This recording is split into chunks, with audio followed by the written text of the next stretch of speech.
Prefeito, só para dar início aqui à coletiva, falar agora do Prefeitura Presente aqui na região de Pinheiros, revitalização, várias entregas, dá para fazer um resumo? Sim, hoje é quinta-feira, uma vez por semana eu e os secretários subprefeito, a gente fica numa região, hoje é dia de subprefeitura de Pinheiros, de manhã até à noite, inaugurando obras, verificando as obras em andamento, escutando a sociedade, olhando se o serviço ficou bem feito, recebendo os elogios, as críticas, ajustando, buscando sempre uma melhor performance. E dentro do Prefeitura Presente, hoje em Pinheiros, está aqui a inauguração do Terminal de Pinheiros, que faz parte do programa que a gente fez de PPPs. Nós fizemos 4 lotes, são 32 terminais, só ficou fora o lote da Zona Leste, que são 11 terminais. A gente vai soltar amanhã. Amanhã solta, né, Paulo? Terça-feira a gente solta novamente o edital para fazer a PPP do lote leste com 11 terminais, mas dos 21 terminais onde a gente fez a PPP, a gente já está avançando bastante. Esse aqui é um exemplo, todo com acessibilidade. Entreguei também aqui o selo de acessibilidade ao terminal.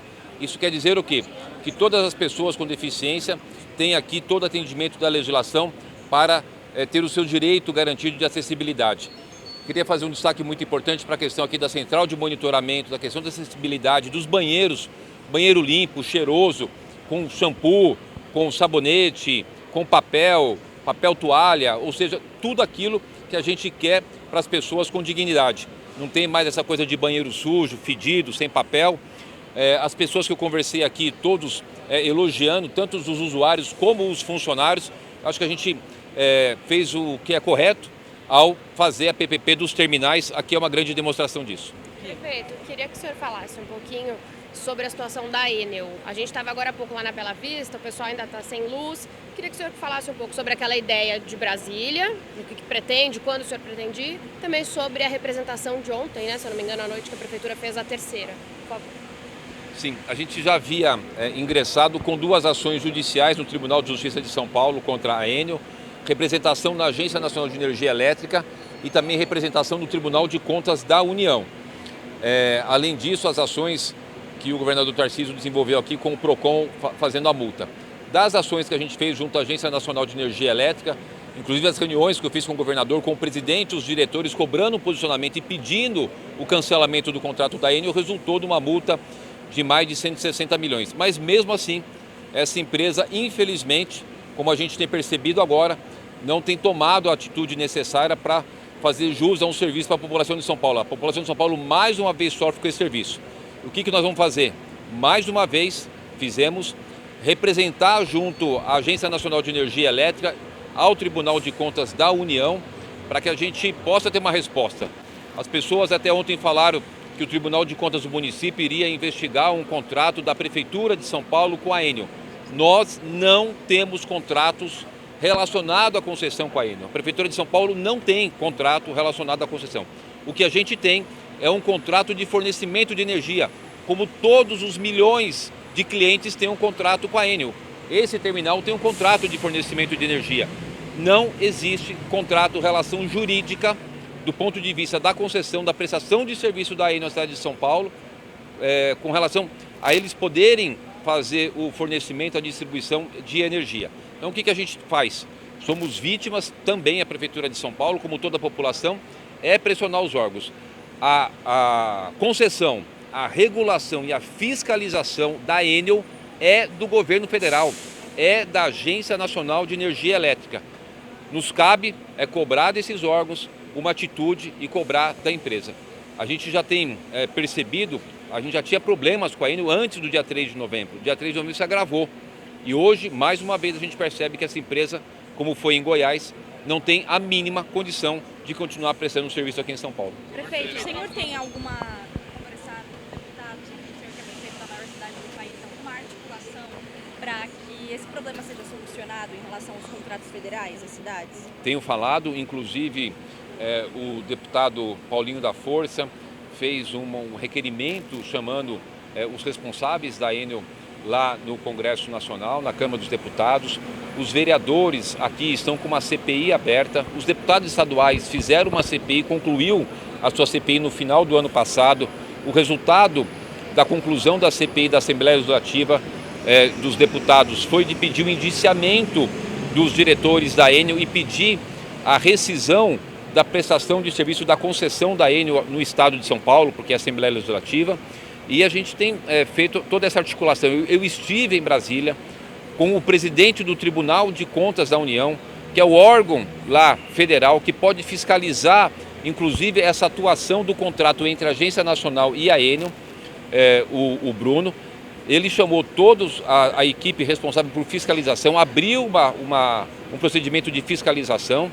Então a gente tem feito tudo aquilo que está dentro do nosso alcance, que é limitado. A Prefeitura não tem poder de fazer regulação, fiscalização. Queria até comentar com vocês muito rapidamente, uma das oportunidades, a cidade de São Paulo fez uma lei obrigando o enterramento de fios. A Enel recorreu e o Tribunal Regional Federal deu uma decisão que, abre aspas, em que pese o interesse da cidade de São Paulo, não é cabível que a concessionária, no caso a Enel, cumpra legislações municipais, porque ela já tem contrato e cumpre as legislações federais. Isso demonstra o quanto nós estamos com as mãos amarradas com relação à Enel do ponto de vista de autuar, de tirar ela daqui, de fazer as punições. Fica o nosso apelo sempre para que os órgãos federais que têm essa capacidade, essa competência e essa obrigação o façam. Perfeito. Só quer dar Enel só, ainda mais uma. Eu queria que o senhor falasse especificamente, prefeito, sobre essa tentativa de levar uma lei para o Congresso Nacional, por favor, para mudar essa história das mãos atadas.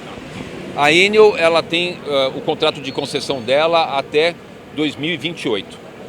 Existe até a possibilidade de eles fazerem a renovação da concessão. A Prefeitura de São Paulo pede a rescisão da concessão da Enel aqui na cidade de São Paulo. Agora, como a gente fica com as mãos atadas, sem ter o que fazer, nós estamos encaminhando para os deputados federais um texto, uma minuta de sugestão de alteração da legislação e o que propõe essa alteração. De que os serviços de concessão federal, quando eles vão atuar dos municípios, que os municípios deem um aval, que vai ser a única forma. Se eu tiver que dar um aval para uma renovação, uma concessão federal, no caso da concessão de energia da Enel aqui, para eu dar o aval, eu posso chamá-los e dizer o seguinte: eu dou aval desde que você me garanta tais e tais e tais direitos dos consumidores. É uma forma que a gente está buscando de participar desse processo, porque a concessão é federal, os problemas são dos municípios. Tem gente que acha, eu acabei de sair agora de uma reunião ali na padaria, vi uma senhora conversar comigo e me cobrar de forma muito ríspida. Por que você não está fazendo nada porque eu estou sem energia na minha casa? E eu explicando para ela, eu não tenho o que fazer do ponto de vista de autuar, de tirar ela daqui, de multar, porque isso só cabe aos órgãos federais. Então a Prefeitura, os municípios, não só a cidade de São Paulo, todos os municípios precisam ter nessas concessões algum tipo de ferramenta para a defesa dos seus munícipes. Prefeito, falando de ônibus, as reclamações no 56 cresceram bastante de 2022 para 2023, foram mais de 80 mil reclamações no ano passado. Nesse tempo, a frota diminuiu de antes da pandemia para cá e o subsídio aumentou bastante, foi recorde no ano passado e pelo orçamento desse ano deve passar de 7 bilhões. De ontem teve aquela confusão no terminal Varginha, os passageiros reclamando muito, principalmente o pessoal do extremo da Zona Sul que vai para Parelheiros, ficaram 2 horas e meia, 3 horas esperando o ônibus e não aparecia nada. O senhor conversou com a SP Trans, conversou com a Transwolf, tem alguma posição em relação a esse problema dos ônibus na cidade? Olha, essa questão dos problemas com a empresa que atende essa linha, ela tem acontecido de forma recorrente.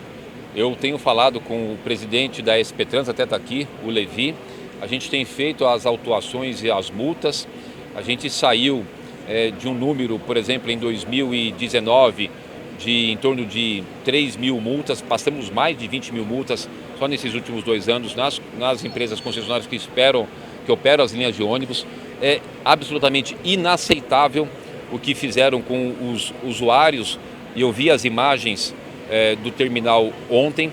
O Levi já convocou os responsáveis da empresa para poderem ir na SP Trans e apresentarem soluções para essa situação. Eu não vou aceitar isso, em hipótese alguma, é inaceitável.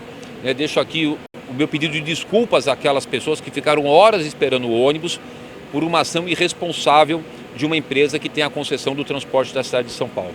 Então, nós vamos tomar atitudes, seja de multa, seja de suspensão, seja de adequação de linha, seja de algum problema da nossa parte operacional que a gente precisa resolver, mas está aqui o presidente da SP Trans. ele tem o prazo para resolver isso até hoje. Não é aceitável que as pessoas que trabalham o dia inteiro vão pegar o ônibus para poder ir para sua casa, ter o seu momento de descanso, tenham que ficar além do tempo necessário esperando o ônibus que não sai, que não tem a sua partida ali. Então eu queria reiterar, peço desculpas, mas garanto a vocês que não faltará por parte da Prefeitura de São Paulo o reconhecimento do problema e ações necessárias para corrigir o problema. Essa empresa vai ter que responder pelo que ela fez com os passageiros. Falta ônibus, prefeito? Precisa aumentar a frota? Não falta ônibus e me permita com muita educação corrigir uma informação sua, se você me permitir. Você falou que diminuiu o número de ônibus. Não diminuiu, nós aumentamos o número de ônibus. É preciso ter uma análise ampla desse contexto. Nós tínhamos em 2019 9 milhões de passageiros por dia. Hoje nós temos 7 milhões de passageiros por dia. Então a gente perdeu um volume grande de passageiros, quase em torno de 20%, e nós mantemos a frota acima de 95% do que era 2019. Portanto, se você fizer uma análise comparativa, a gente aumentou o número de ônibus pela quantidade de passageiros, né? Então, isso é um fato, esse dado ele é público, a SP Trans publica esses dados, existe total transparência para você poder checar essa informação. Agora, se for preciso colocar mais ônibus, nós vamos colocar. Nosso objetivo é atender a população. A gente tem hoje 90% da nossa frota com ar-condicionado, né? Nós temos mais de 80% com USB. A gente vai ter até o final de 2025 100% das frotas com ar-condicionado, a substituição dos ônibus, tanto dos ônibus a diesel por ônibus não poluentes. Previsto no nosso contrato que a gente não tem ônibus que tenham mais de 10 anos de duração. Você pode ver, todos os nossos ônibus têm uma condição boa. Existe esse problema com relação à questão aí do tempo de saída do ônibus nesse terminal lá na Zona Sul, e nós vamos corrigir. A gente não concorda com isso, mas só para deixar claro, nós não diminuímos, né, o número de ônibus, como a empresa tem relacionado a antes da pandemia. Se você fizer um comparativo, até aumentou o número de ônibus baseado na quantidade de passageiros. Resumindo, eram 9 milhões de passageiros em 2019, hoje são 7 milhões de passageiros. Prefeito, falando de política, como que o senhor analisa a situação do PSDB apoiando o senhor, mas com a resistência do presidente? A gente tem que sempre respeitar a posição de cada um. Mas você falou bem, você falou no plural, né, a militância do PSDB, todos os vereadores, todos os deputados estaduais e um número pequeno que discorda. O que deve prevalecer, do meu ponto de vista, como a gente imagina, de todo o partido político que representa a sociedade, portanto representa a democracia, é que eles sigam a maioria, né? Não teria muito sentido você ter 99% querendo ir numa linha e você ter 1% querer ir na outra linha e prevalecer 1%. Não é porque é o meu caso, eu digo em qualquer situação, toda a sociedade espera, ainda mais vindo de um partido político, que ele opte pela decisão da sua maioria. Não é pouca coisa você ter 100% dos parlamentares que têm voto, que foram eleitos, né? Você ter todo o diretório, você ter toda a militância, você ter pessoas históricas do partido fazendo a defesa daquilo que é o óbvio, ou seja, o governo hoje ele tem predominância do PSDB. Como que alguém vai lançar uma candidatura para ser contra o governo que ele mesmo tem predominância, tem maioria? Secretaria da Educação é do PSDB, Secretaria de Saúde é PSDB, Secretaria da Casa Civil é PSDB, Secretaria da Fazenda é PSDB, Secretaria de Justiça é PSDB. Eu vou ficar aqui horas falando com vocês sobre a participação do PSDB no governo. Não tem o menor cabimento, né? Porque existiu, eu vi aí uma fala, porque o presidente Bolsonaro vai apoiar o Ricardo Nunes.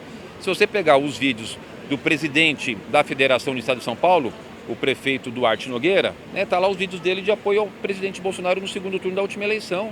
Ou seja, as pessoas precisam falar de democracia, mas praticar a democracia. Não adianta só falar e ficar com um discurso e com algum interesse que a gente desconhece fora do contexto real.